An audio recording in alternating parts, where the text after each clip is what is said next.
Hello, this is Coding Rook.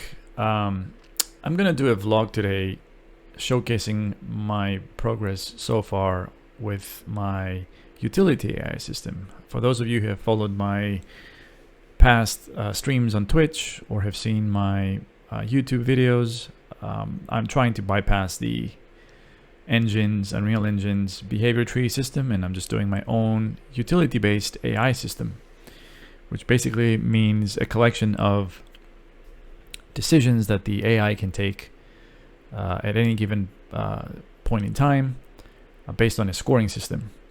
So right here in my scene, I have this lovely orc enemy.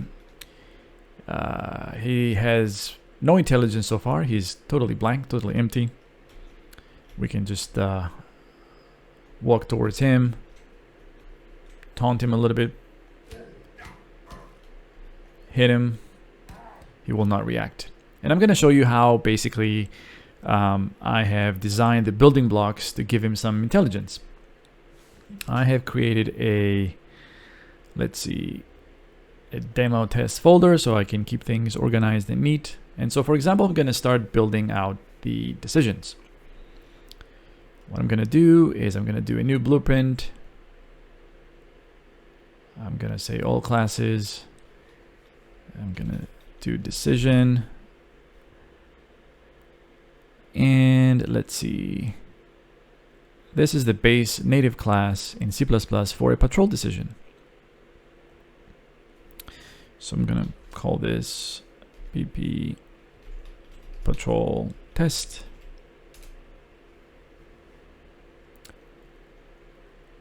And I'm going to open this blueprint.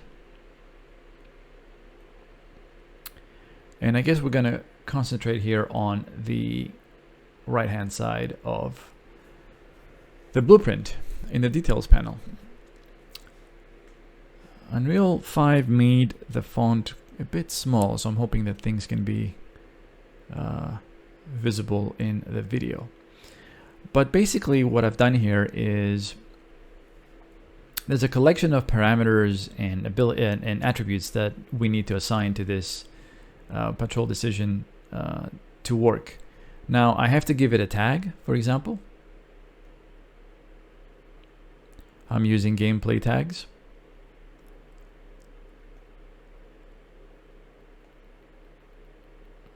There we go. This is the patrol decision. There's an associated action that executes, and that again is defined in code. There was no need for me to put it in blueprint, but suffice it to say that it's just saying, you know, it handles the instructions to the AI to move between two patrol points. This is the native class. We're going to talk about weights a little bit later. Decision parameters. Sometimes I use these, sometimes I don't, like maximum distances and stuff like that. But for now, I haven't found a use for them yet. They may actually become obsolete. But there's also other things that I am expecting to find useful in the future. I can define tags that this action needs or is blocked by. It is very similar to the system with a gameplay ability system that Unreal has, for those of you who are familiar with it. So I'm just trying to emulate that system a little bit. But for now, let's just not worry about these. I'm not going to use them. And then there's the considerations, and these are the types of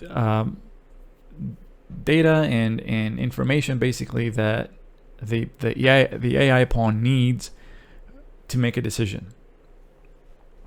What I've done is I have predefined a table, which we're gonna find right here.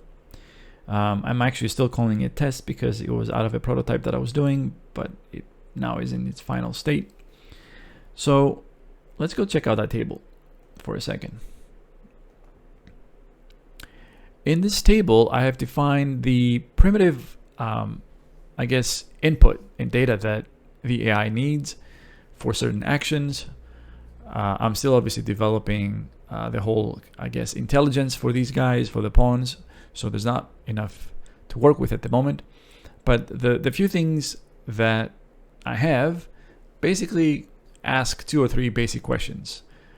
One of the first ones that I had obviously to deal with and I found very useful was the distance to the player. So this table predefines things like that, distance to player. I have a minimum and maximum value by my own convention. It doesn't really mean anything else. I just chose the number -1 to mean that these things will actually be calculated in runtime by code, potentially. And so the -1 just means, use whatever code says rather than overwrite them with whatever value you give them here. If I choose to, I can override them, but for now, I'm not going to. This just says, distance to player, code should calculate it for itself. Similarly, I have things like, is player visible? Again, the code will ask, can the pawn see the player? Does it have visibility? And then I also have like a randomizer. Some of the actions, some of the considerations will be up to chance and not any other decision. We'll look into that in a little bit. So going back to my decision template in the blueprint here, all I'm saying is this is really like a helper tool for me. I'm going to build a table with a lot of these options beforehand so that I don't have to like look for them and so that it doesn't become too tedious for me. So for example here, I choose the table. I haven't really found a better way to do this. So like I did like a little struct here with 2 lines. It's a F table row handle basically. And I'm saying this is where the information is and find me some rows. So for this patrol test decision, we don't care about the distance to player per se. All we care about is, we only want, for example, to go on a patrol if we actually do not see the player.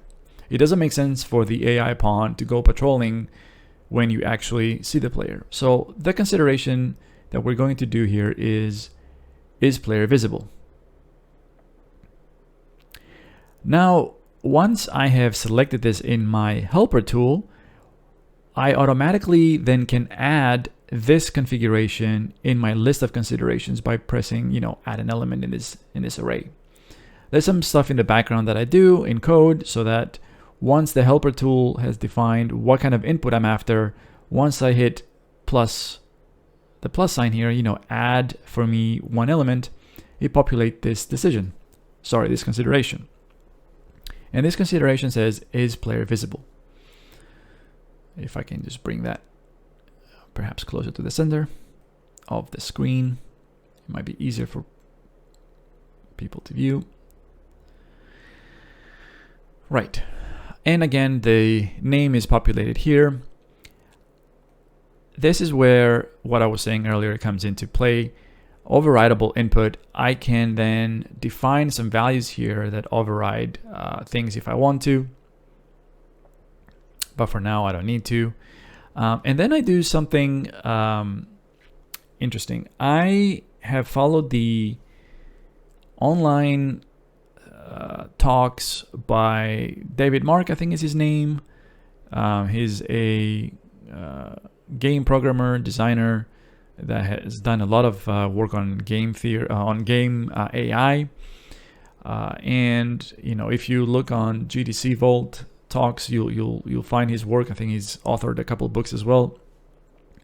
But basically, the utility AI system says, get some inputs, parameterize them, standardize them, normalize them, from 0 to 1, and then have a mathematical function run on them that gives you a result. It gives you a score, basically, that will show, how likely is the pawn, or how much does the pawn want to make that decision. There's a lot of ways I can do this. Right now, my consideration is player visible? It's very binary, but everything can be expressed in a form of a polynomial. There's some other kind of mathematical functions. There's the random one that I was mentioning before. But, in terms of polynomial, we can basically say that this is going to be a mathematical function that has a slope of 0, an exponent of 0, and then a vertical shift of 1. For those of you who are a little bit rusty on polynomials, this is basically the form, y equals the slope m times x, your input, raised to the power of k plus b. And then you can also shift your graph on the xy axis. You can shift it horizontally by adding a constant c to whatever x is before obviously you raise it to the power. So, but right now, if I have an input of 0, for example, then everything will result to 1. And what does that mean? In terms of is player visible, obviously I'm going to have a function in code that returns, if you see the player, then return 1. If the player is not visible, we're going to return 0. So if we plug 0 in all of that, then we're gonna actually produce a score of 1, meaning yes, you should take that decision, you should patrol. Now, if we score, if our input is 1, the player is visible, yes, then we have to kind of pick a formula here that will produce a score of 0 so that we actually do not go on patrol. And actually, I'm deciding that maybe this is better done as a custom. We will see polynomials in a little bit, but actually it's a lot easier to do a custom curve. So I built a struct that allows me to do a custom curve if I want to. So I can actually literally plot the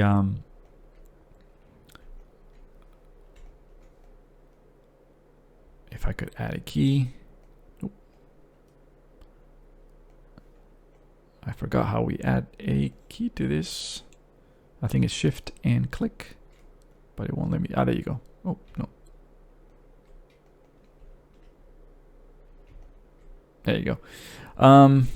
Not sure why I had to double click. It must be a new interface for UE5. Okay, so as I was saying before, this is going to be expressed in terms of time, but it doesn't matter. Time really means the input that is coming in from our variable here, the isPlayer visible variable. So we want to say if 0 is player visible, if false, then the decision needs to be 1, right? And then we add another key by shift and clicking somewhere in here. And then we're saying when our input parameter is 0,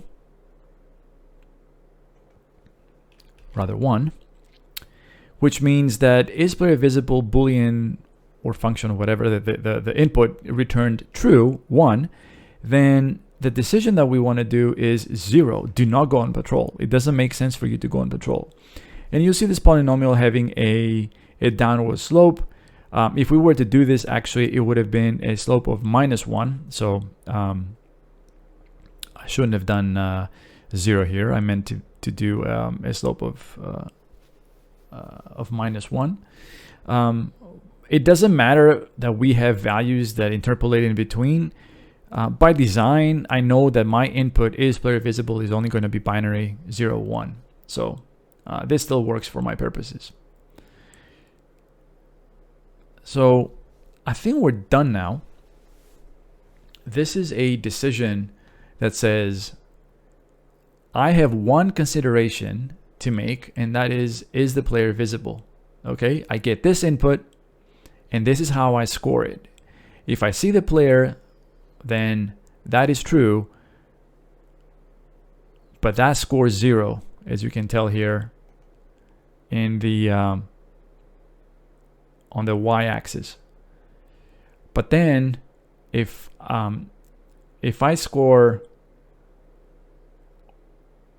1, which means I do see the player, then the y-axis score is 0.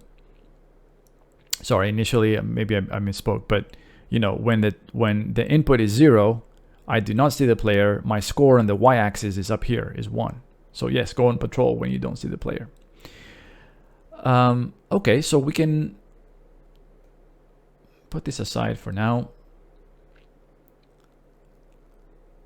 Switch back to our guy. Also, what I've done is these decisions, I'm going to collect them in another data asset.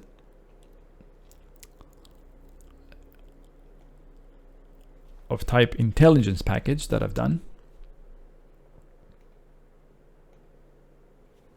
And let's call this DA for data asset new intelligence. And basically here, I have a collection and a TRA basically to speak the language of Unreal Engine, a TRA of decisions, right? So I'm going to click here and I'm going to find the BP patrol test. And there you go. I used to have something to do with point offsets, but I'll show you my pawns now come with a component. Right here, patrol component. And I basically have defined patrol points.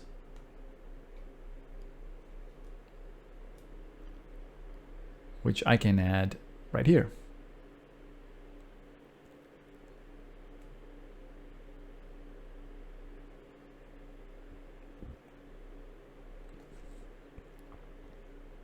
Patrol point 1. And I can add another one. Patrol point 2.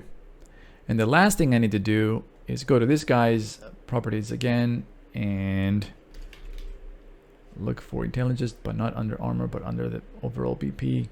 And I have an exposed reference here to an intelligence package. That's what the term is. And I'm going to click my new intelligence. So now this guy has, that's his brain, that's his intelligence, which we created here and consists of one decision that he has to make. BP patrol test. It is defined right here. It takes one input, is player visible, that I get from a table of potential inputs that we need to consider. So let's observe him from afar. And you see now this guy, I forgot to say, automatically I give them the idle decision that they can make. And that's in code. Apologies, I cannot show this. But now this guy, you know, we can observe him. He kind of, he just basically goes back and forth between these 2 points. Occasionally, the decision to just stay idle for a few seconds may intervene.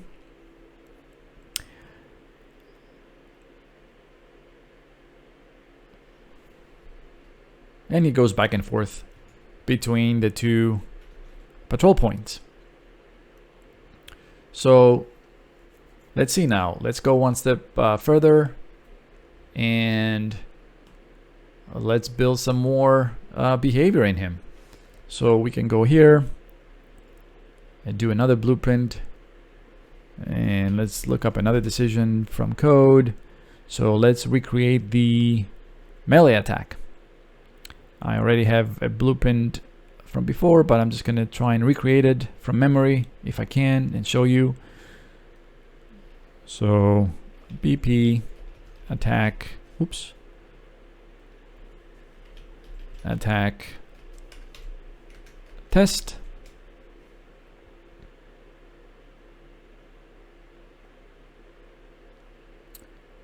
And once again, actually, if I close this, I'm hoping that the next time I open it, Unreal will tell me that it is only data. Nah, okay.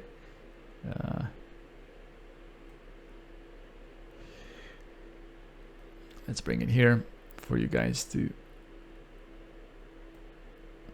Now, again, I need to give it a tag, attack, melee. There you go. That's how the system internally can kind of figure out how decisions move from one to the other, and potentially in the future, like, you know, what decision or end action, you know, can be combined, what can follow what. probably I forgot to mention that a decision and a tag share the same, a decision and an action, they all share the same tag. A decision passes the tag that it was given to the action that it causes.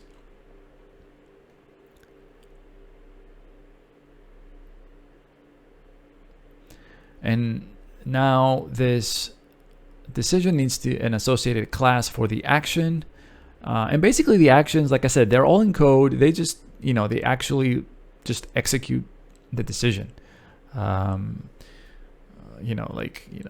Perform an attack animation via the ability system that I have, do some traces to see if you hit him, that sort of thing. So that's what the action does. Well, let's see. We're gonna worry about the weight a little bit later. And again, decision parameters, I'm not using that. Some of these things I moved over to the input decisions that I'm gonna explain, like the min and max distance to the player. So like I said, this probably is obsolete by now. But considerations, once again, I need to define what table am I taking the input from. It will be the same for everyone. And obviously I want to do the most logical thing, which is, you attack the player only if you see them. And so I'm adding this consideration, this input, is player visible. In this one, when we score 0, the player is not visible, we don't attack. And if they're visible, then we do attack. So it is a polynomial of just going from 0 to 1 in a 45-degree angle, basically, right? And this polynomial can be expressed by doing 1 and 1, and that's it. There's no shift. There's no. This says that if your input is 0, then the formula becomes y equals m1 times x, which is 0, to the power of 1, but that's 0, so the result is 0. But if x is 1, if your input is 1, then the result is y equals m1 times 1 to the power of 1 equals 1, right? So it's a simple thing. Obviously you can handle more complex cases if you want to have different looking curves, but for our purposes this is kind of very binary, like I said. And that's why it's kind of cool and easy to work with polynomials like that, because even for binary cases like that, you're not gonna get, I know that my code is for a bool type input like this is not going to produce 0.5 or 0.25 or anything like that. It's always going to be 0 and 1, but I can still use this polynomial or even a custom curve, even if it has many other results in between. I know I can just use that, and as long as 0 maps to 0 and 1 maps to 1, I'm good. Okay, so we've done that, but now obviously the decision it needs a lot more information, not a lot more, but more information to work with. So now what I'm going to do is I'm going to collapse the first one, and now I'm going to go to my helper tool and say I also need to figure out the distance to the player, because I cannot attack them from afar, right? And so once I pick that, I do +1 and I add the distance to player. I'm going to go with overriding the inputs here. I think I had a min value of 120 and a max of 170, I believe. That made things work.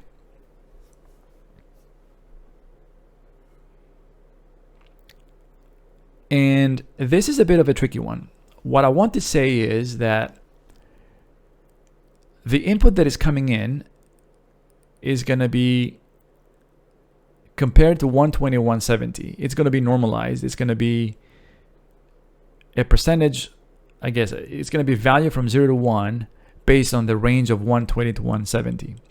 And what I want is, if anything is below 120, I want it to be 0, and everything that is above 170, I also want it to be 0.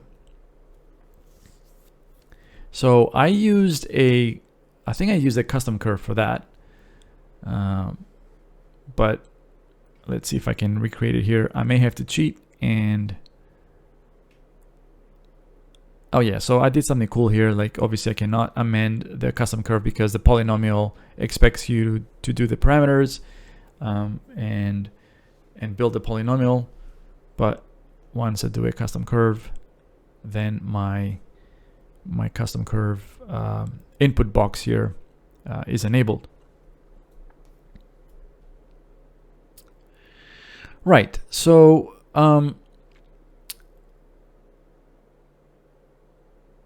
what I want is at 0, I want this to be also 0. You have to double click now.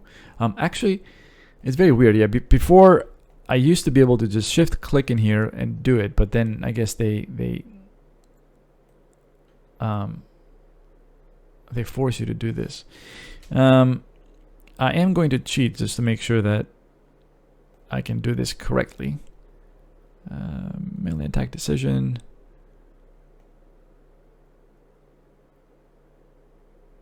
Yeah, okay, so it goes up and down like that again. Yeah, okay. So what we're doing here is if we are at 120, that's the minimum value, then we do want to attack.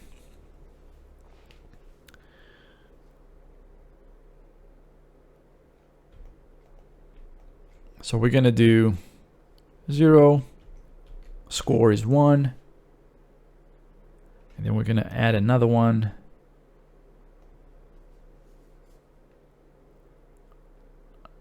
And the time, or rather input, is 1, meaning basically what 0 and 1 will mean is that if we're at 0, that means we're at the minimum end of the distance, and if we're 1, that means we're at the maximum range. So within this range, we are going to be wanting basically to attack. Now I need to remember whether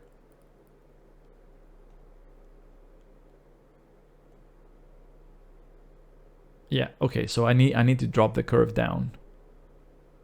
Yeah, this is what I've done here. I guess at the maximum distance I do not want to include that. So yes, let's do this.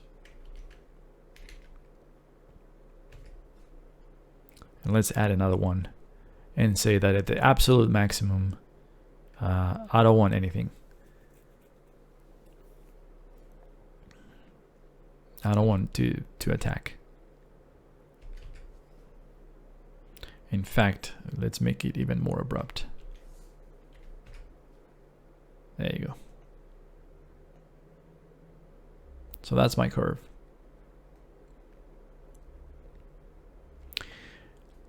Any value that is greater than 170 is just going to produce a 0.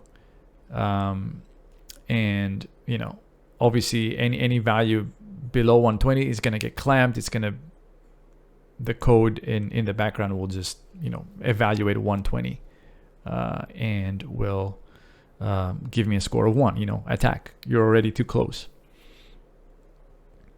So these are the two considerations that this attack needs. Is, you know, can we see the player, and then you know, what is my distance? Can I actually attack him or not?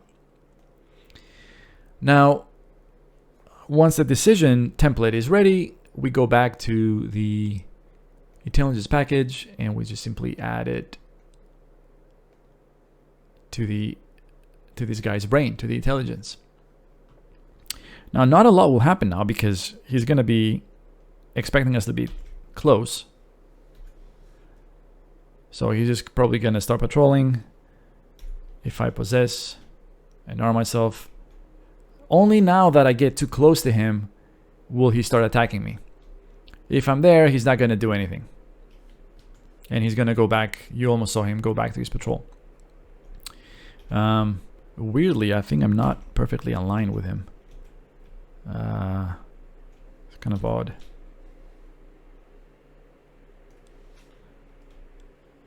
Huh. Yeah, I don't know what's going on there. So let's just fix that for a second.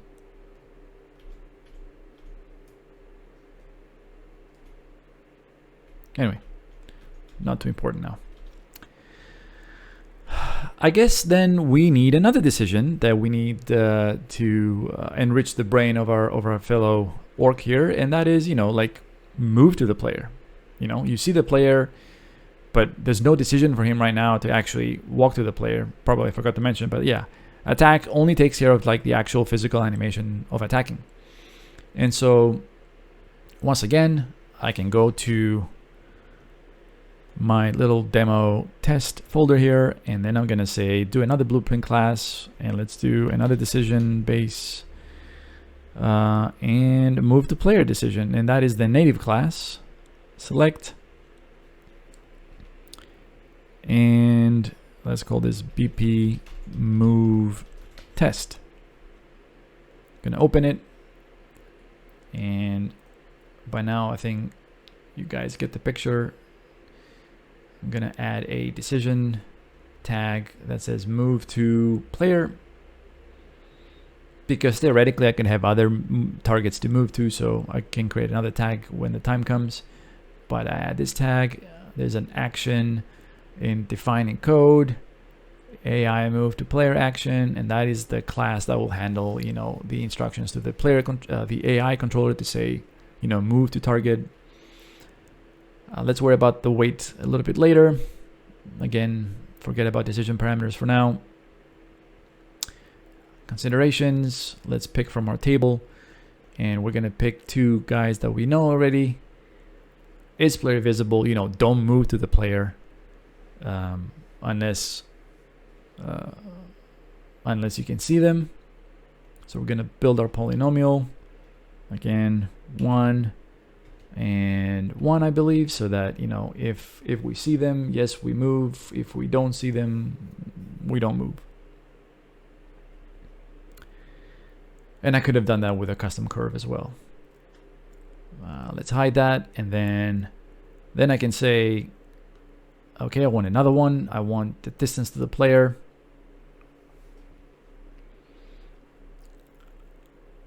Please give me that in the list, and there you go, it's populated. Now I'm going to do something interesting. I didn't really want to overthink this. I'm going to build this as a polynomial that is of slope 1, that basically linearly says, as your distance to the player decreases, your incentive, your desire to go to them also decreases, right? So when you are the furthest away, you want to go to them. When you're the closest, less so.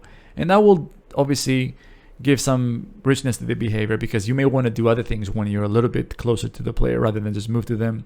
You see later what I mean. And so I'm going to go with -1 and 1. And basically that's going to create a curve similar to the ones that we saw earlier, whereby I think we did that for the is visible for the patrol one. When the score of the distance is, is 0, meaning you're farthest away, then you score 1. You definitely want to move to the player. But as you get closer to the player, then you're going to score. You're going to score 1 based on how the input in the background is calculated. But you're going to give me a lower score. Like, okay, if I'm too close, maybe I don't want to really approach the player anymore that much. So that's what this polynomial with these parameters is doing. So can we see the player, and what is our distance to the player? And then that's how we move towards the player.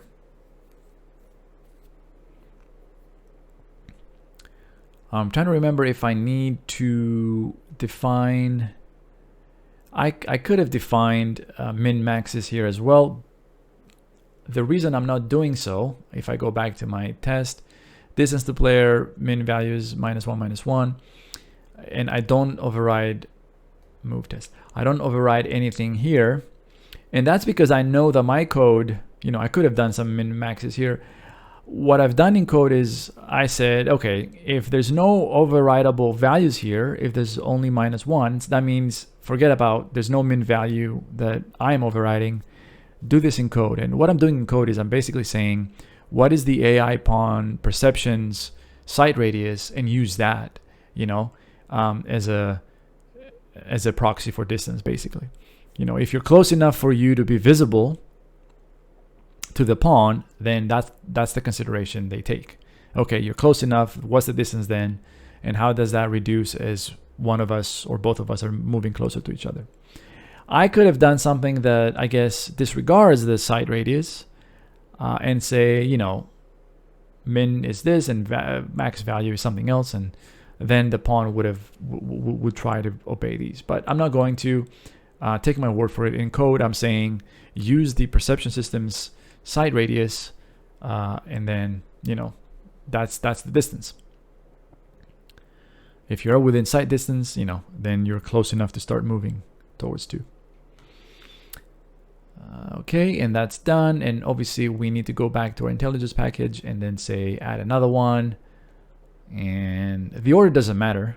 BP, that's not new. BP move test. Where is BP move test? There it is. The order doesn't matter. The algorithm, just the AI component. If I have not mentioned that, this is done by a component. It goes through these things, and just the order doesn't matter. So if I haven't mentioned this, this is my no, this is my ability, my gas. Control component. Oh, maybe it runs on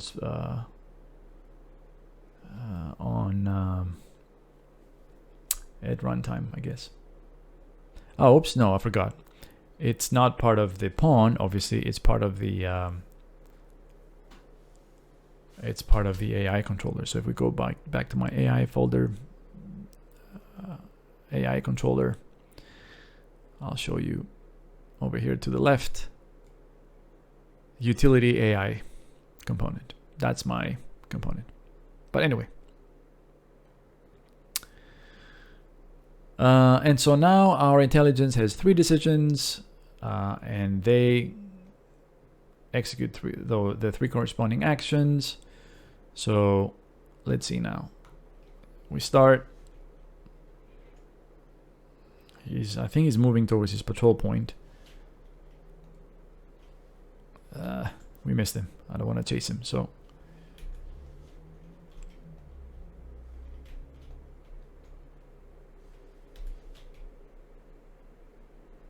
How could I miss him again?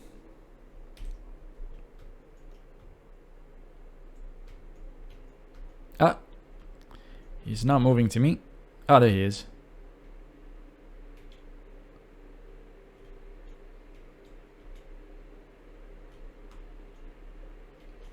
And then I move out of sight and he's gone.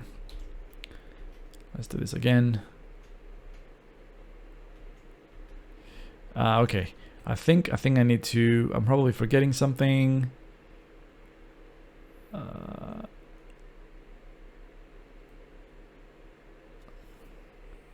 This is saying,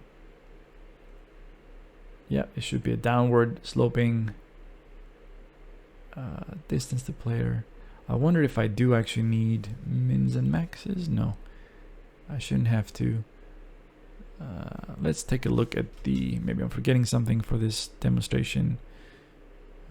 Decisions, move to player new. Yep, distance to player. Ah, no, okay, so I did it the other way. I was wrong. 1 and 1. Ah, okay, so I guess I forgot how the input is coming through. I guess it's an upward slope So I guess what I thought was min and max is reversed, I guess. Okay. Forgot about that.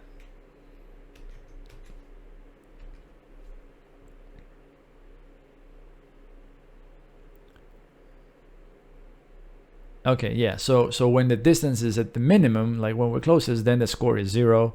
And when the distance is great, then we give a score of 1. And so your desire to go to the player is 1, is the maximum. I thought the input was interpreted the reverse way. And that's why our guy wasn't approaching us. So let's see if this is going to work now. Nope, missed him. I don't want to chase him. There you go. And so now that he actually even chases us now. And once he gets too close, he's going to attack us. He scored 1 on the decision to attack. And you can see the move to player now scores something really, really low. He doesn't have an incentive to like approach us anymore anyway, because he already wants to attack us. His desire to attack us is 1, is the maximum, because that decision has scored higher. So that's the beauty of this system. It kind of sorts things automatically based on scores. And then I kind of, as fun, I did something different. I added a fun behavior. So let's see if I can recreate it here. AI demo test. What I did was, let's do some taunting.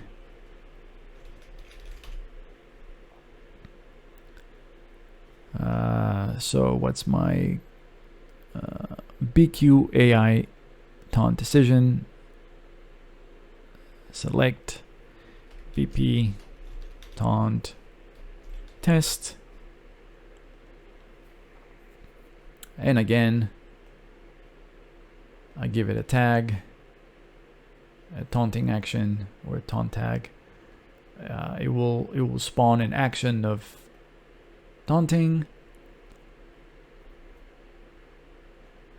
I'm gonna pick my parameters. Obviously, taunt the player only if you see them, for example. So, is player visible? And then I want to define, let's see, and that's going to be a polynomial of 1 and 1, because if we score 0 on the player visibility, then don't taunt. If the player isn't visible, i.e. the input scores 1, then score the decision with 1. And so that's a polynomial that's going upwards. Now let's pick another one. Let's do distance. I define something like, like a range within which the guy can taunt. Like, don't taunt from too far, or don't taunt like right up on our face when you're supposed to be attacking us.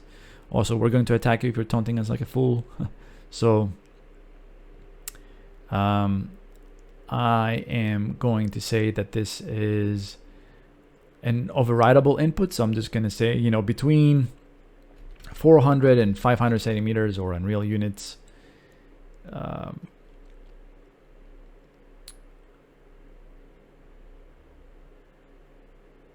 Oops, I did it in the wrong. Let's do undo here. Undo. Okay, guys, I'm back. Sorry for the crash. I was trying to undo some of the changes here, and Unreal crashed on me, so I quickly recreated the lost work.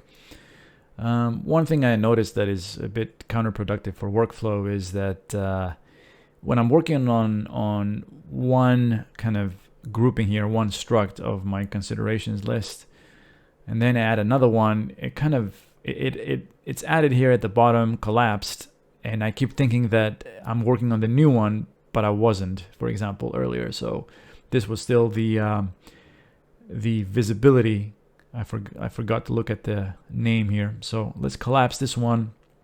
We just added distance to player, which should be index number 1. There you go.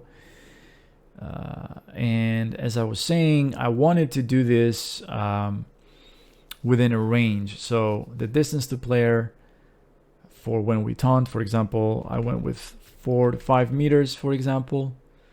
And then once again, you score 1 from within that range. So I'm going to do a custom curve again. I'm going to double click, shift click. It's 0 input, i.e. you are at the minimum. Let's do 1. And let's do at 0.999. Let's do 1. And then at time of exactly 1, let's just drop down to 0. And that's my curve. And so that means that we will be taunting within this range. Now, if I don't do anything else, and especially if I keep the weight at 1, I could play around with the weight a little bit. I can reduce the weight. But at some point, because of the way I also did the scoring for the move to player decision and action, at some point the taunting will score higher as we get closer, unless I really fudge the numbers in a special way. But then I will either not have the taunting happen ever, but what the problem is I'm saying is that we will always taunt and we will get locked into that that state. So for example, let's just do an example here.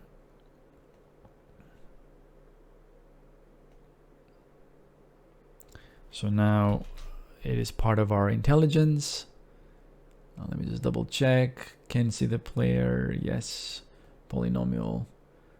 I think what's going to happen now is this guy will always just keep taunting at us when he's within that range. There you go. Wow, he's going to start screaming at us. And he's going to keep doing that. Unless we move further away, then he's going to start either chasing us, or if he loses sight, he goes back to his patrolling. You see he scored 1 on his patrol decision. So what I've done is, rather than have that happen all the time, I added a random factor in the whole thing as well. So back here, I'm going to go in and pick a random chance type of input. And I'm going to click add an element. I'm going to go down to the bottom, index 2, random chance. And then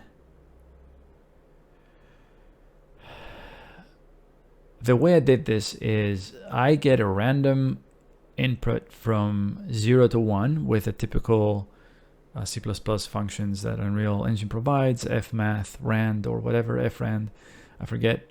But what I'm going to say is it's going to be a manual curve again, a custom curve. And what I'm going to say is that at 0, don't taunt, give me still 0. I'm going to make this happen only 1% of the time, maybe, or even less. So I'm going to say at 0. I think the number that worked for me was 1.85 maybe. Still score 0. And then it's 0.986 maybe. Score 1. And then at absolute 1, score 1. And if we kind of make the curve so that it just spans from 0 to 1. At time 0, or rather at input 0, we score 0. And then at input of 9.985, it kind of collapses the decimals here. But, you know, right at the end of the curve, just start scoring 1. And I'm doing that because I know that my random chance input here is basically saying, give me a random number between 0 and 1, a random float. And about 15 or 1.5% of the time, you score that decision to taunt with 1. And the algorithm is going to factor that into the calculations.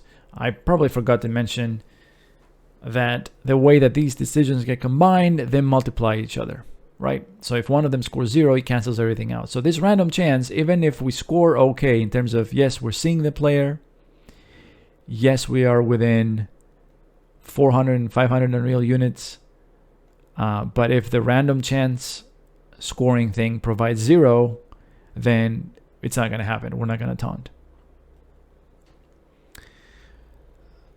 Now, mind you, these decisions, the way I've done my utility AI, these decisions happen every tick for the AI, because that's how I designed it. I probably should find some improvement perhaps, but at every tick, the AI is ready to make a decision. If it's doing some actions that cannot be interrupted, like if we're in the middle of an attack, then of course I do things that prevent it from actually making another decision. But for the most part, the AI is looking to make a decision at every tick. So that's why I am shaping the custom curve here that way, because if I say I want a 50% chance of taunting us, that means that at every tick we would have 50% chances of taunting. So that's why the probability is artificially very, very low, because the AI is going to have plenty of time to make that decision and make it happen eventually, right? So that's why the shape. And we may have to tweak it again here in my when we run the example.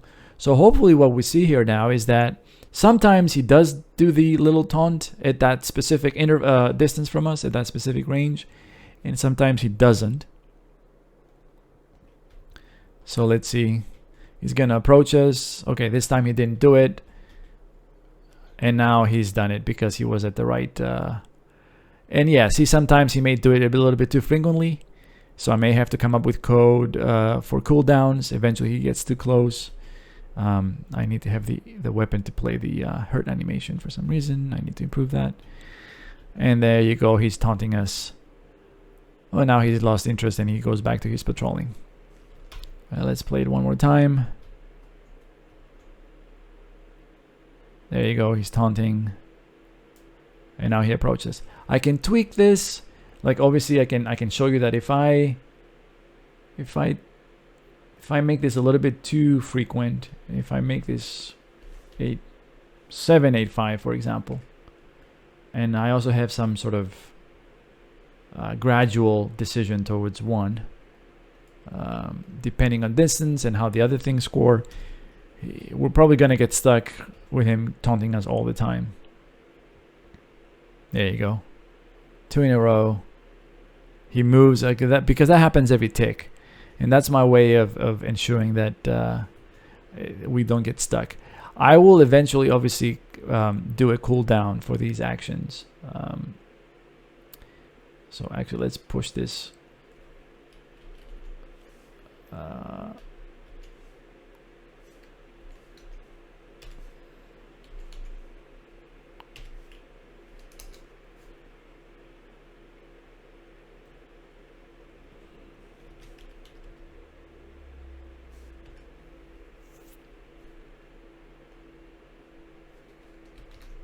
All right, we squeezed it a little bit more so that perhaps we get it less frequently. And there we go. We had a run where he didn't do it at all. We now have probably pushed it too far. Oh, there you go. He just did it as I was trying to roll past him. Okay, so it doesn't happen as frequently anymore. But like I said, I think in order to make it perfect, I would probably need to introduce some sort of cooldown that says, don't do it twice in a row within, I don't know, 10 seconds or something, or 5 or whatever. Probably depends on what kind of enemy he is, perhaps. And so that's it. I hope I demonstrated that with this system, how, I guess, fairly simple it can be to kind of use a few mathematical expressions and build some decisions and then go in and test them and say, what kind of inputs do they depend on? And how do I want to score these inputs? And then we get this guy that kind of patrols when he doesn't see us. He attacks us when he sees us. And sometimes he wants to taunt us from a certain distance. But obviously when he's not too close. Because he's not that dumb. Because if he taunts us right in the face, he may get whacked with our hammer. So, yeah. This was it. I hope you found this useful. And yeah, keep checking my Twitch channel, Coding Rook, and I also post some of these vlogs and a lot of my recorded streams on YouTube as well. And you will see how this progresses, and hopefully it will become more robust in the future. Thanks again. This has been Coding Rook, and hope to see you soon.